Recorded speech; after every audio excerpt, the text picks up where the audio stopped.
नमस्कार, मैं जितेंद्र चतुर्वेदी। मतांतर में आप लोगों का स्वागत है। बिहार में भाजपा ने बड़ा दांव खेला है। वो दांव क्या है उस पर चर्चा करने से पहले जो वहां का सियासी घटनाक्रम है उस पर हम लोग बात कर लेते हैं। देखिए, पिछले कई दिनों से वहां बड़ी हलचल थी और हलचल के केंद्र में थे आरसीपी सिंह कि आरसीपी सिंह को राज्यसभा भेजा जाएगा या नहीं भेजा जाएगा, जदयू क्या निर्णय लेती है। पता चला कि उनका पत्ता कट गया, राज्यसभा उनको नहीं भेजा जाएगा। और उसकी वजह यह नहीं है कि उनसे नीतीश कुमार नाराज है।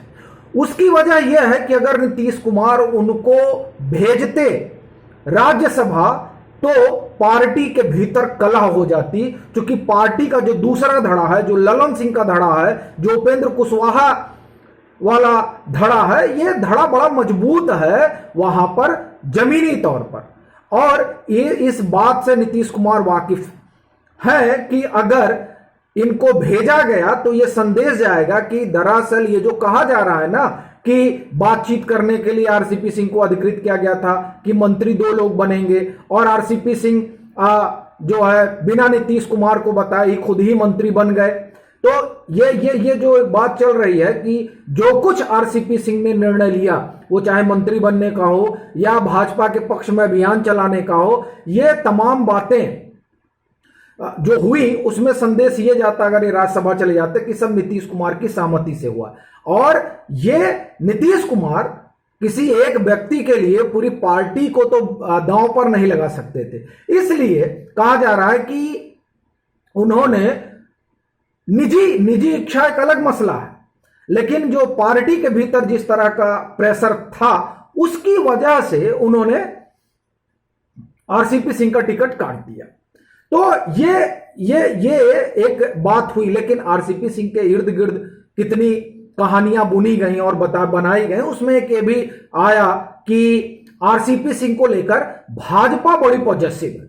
दैनिक जागरण ने बाकायदे खबर भी की कि भाजपा ये प्रस्ताव भी रखेगी कि आप जो है इनको भेजिए, हम आपको, हमारे पास 2 है, एक आपको हम दे रहे हैं, एक आप अपना भेजिए और एक आरसीपी सिंह को भेजिए। अब सवाल यह भी है कि क्या आरसीपी सिंह को लेकर जिस तरह से एक माहौल बनाया गया, उस माहौल को अगर देखा जाए तो क्या, जैसे सुरेश प्रभु ने भाजपा शिवसेना से हटे थे और फिर सुरेश प्रभु को लेकर आई भाजपा, तो क्या कुछ ऐसा आरसीपी सिंह के साथ भी होगा।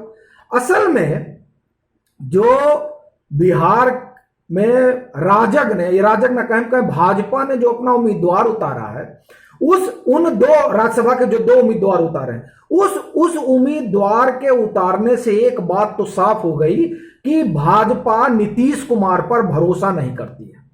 ये एकदम स्पष्ट हो गया है। और वो करे भी क्यों? नीतीश कुमार तो इफ्तार में चले गए थे और इफ्तार के जरिए एक राजनीति को रफ्तार दे रहे थे कि अब हम राजद के साथ गलबहियां करेंगे और फिर से 2013 वाला इतिहास दोहराएंगे। लेकिन अब वो क्या करिएगा कि अब उस तरह की परिस्थिति तो रही नहीं। 2013 में एक अलग तरह का माहौल था और ये 2022 है। यहां जब आप सियासत को इफ्तार के जामे में रफ्तार देने की कोशिश करिएगा तो बहुत सारी चीजें हैं जो निकल कर बाहर आने लगती हैं। और जब सीबीआई गई तो सीधे तौर पर उसे जोड़ा जाने लगा। अच्छा, उसको जोड़ने में कोई हर्ज भी नहीं है, क्योंकि ये जो सीबीआई गई थी उसके लिए कंप्लेन भी इन्हीं के पार्टी के लोगों ने किया था, जदयू के लोगों ने किया था। तो खैर, तो ये राजद के साथ जाने की अपनी संभावना दिखा रहे थे। अलग बात है कि जब तेजस्वी यादव लंदन से लौट कर आए, लंदन गए थे, वो जो जहां जिस कैम्ब्रिज में कहा गया कि कैम्ब्रिज बुलाया है और वहां राहुल गांधी भाषण दे रहे हैं, और उस भाषण में जिस तरह से राहुल गांधी की भदपिटी, तो वो सब जो कार्यक्रम था ना, वहां तेजस्वी भी थे।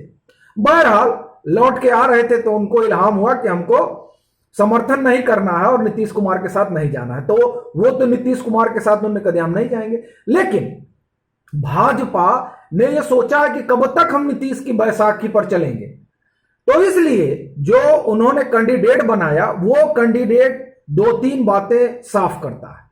पहला, एक तो सुरेंद्र दुबे बने और दूसरा शंभू शरण पटेल बने। पटेल कुर्मी है, वही बिरादरी जो बिरादरी नीतीश कुमार की है और जो बिरादरी आरसीपी सिंह की है।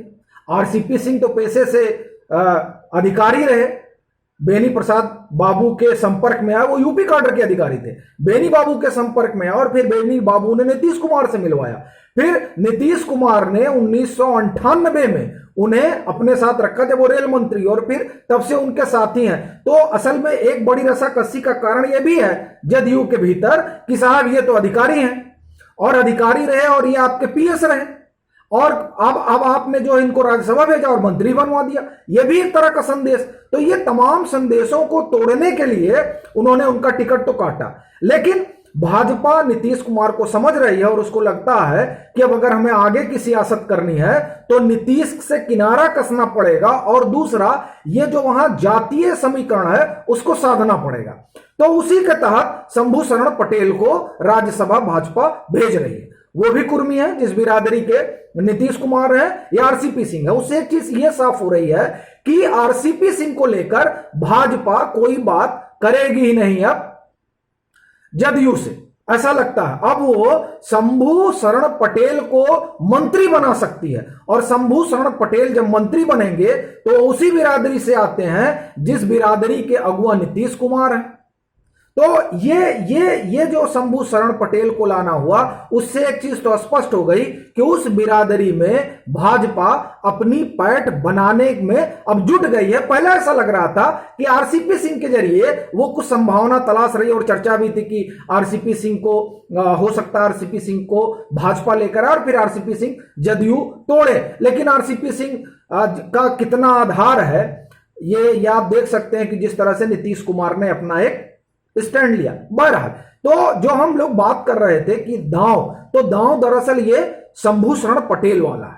सीधे सीधे भाजपा उस सजातीय समूह में, जिस समूह से नीतीश कुमार आते हैं, उसमें नेता खड़ा कर रही है, और वो उस नेता में शंभू शरण पटेल सबसे आगे दिखाई दे रहे हैं। क्योंकि जब आरसीपी सिंह जाएंगे तो मंत्री पद छोड़ेंगे, तो जाहिर तौर पर आरसीपी सिंह की जगह, चूंकि वो कुर्मी हैं और बिहार से आते हैं, 2022 में 24 में चुनाव होने हैं, तो उस चुनाव को ध्यान में रखते हुए ऐसा लगता है कि इनको, शंभू शरण पटेल को मंत्री भी बनाया जा सकता है। और उनको मंत्री बनाने के साथ ही जो आगे की राजनीति है बिहार की, कम से कम ऐसा लगता है कि इसके जरिए भाजपा उसको भी साध रही है। चूंकि चाहे नित्यानंद राय हो, आप देखिए किस तरीके से अब ये शंभू शरण पटेल भी हो गए। तो ये जो तमाम संभावनाएं हैं, और फिर अगर आपको ध्यान हो तो अशोक को लेकर जिस तरह से वहां कार्यक्रम हुआ, संभवतः ये 8 या 9 मार्च की बात है जो वहां हुआ था। अब हमको डेट ठीक याद नहीं है, लेकिन शताब्दी समारोह हुआ था उसमें। वो ये जो तमाम संभावनाएं हैं, फिर वहां जो एक नित्यानंद राय ने कार्यक्रम कराया कुंवर साहब का, तो ये सारी चीजें जो हैं, ये भाजपा अब भविष्य की सियासत को देखते हुए कर रही है। और खास तौर से जिस बिरादरी से नीतीश कुमार आ रहे हैं, उसमें वो एक लीडरशिप तैयार करने में लगी हुई है, ऐसा लगता है। इसीलिए ये दिखाई दे रहा है कि शंभू शरण पटेल को उम्मीदवार बनाकर, क्योंकि ये क्षत्रिय की जगह पर इन्होंने शंभू शरण पटेल को उम्मीदवार बनाया, ये बहुत बड़ी बात है। इसीलिए लग रहा है कि भाजपा भविष्य की राजनीति के तहत उसने एक बड़ा निर्णय लिया है। अभी के लिए फिलहाल इतना ही। अगर आप मतांतर से नहीं जुड़े हैं तो जुड़िए,